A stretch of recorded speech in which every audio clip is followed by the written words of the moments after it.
जहां आपको अपडेट करेंगे। महकमा आबपाशी के असिस्टेंट इंजीनियर ने मुबैना तौर पर स्टालों वाला डोजर फरोख्त करके रकम हड़प कर ली।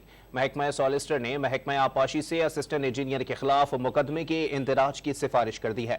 आपको अपडेट कर रहे हैं, महकमा आबपाशी के असिस्टेंट इंजीनियर ने मुबैना तौर पर स्टालों वाला डोजर फरोख्त करके रकम हड़प कर ली है।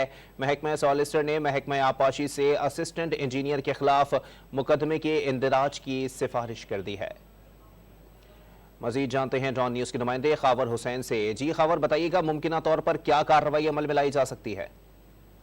जी, महकमा आबपाशी के असिस्टेंट इंजीनियर शकील रहमान का अनोखा कारनामा सामने आया है, जिसने स्टालों वाला डोजर ही गैर कानूनी तौर पर फरोख्त करके रकम हड़प ली है, जिस पर अब सिंध हुकूमत के महकमा सॉलिसिटर और महकमा आबपाशी के असिस्टेंट इंजीनियर शकील रहमान के खिलाफ जो है वो कार्रवाई के लिए दरख्वास्त दी गई है। उन्होंने कहा है कि इनके खिलाफ FIR दर्ज करके जो है वो केस दायर किया जाए।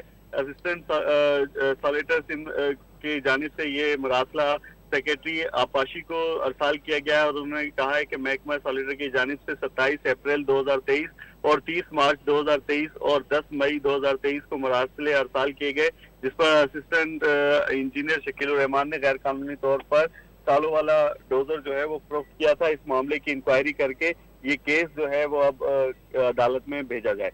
जी, बहुत शुक्रिया खावर हुसैन अपडेट करने के लिए।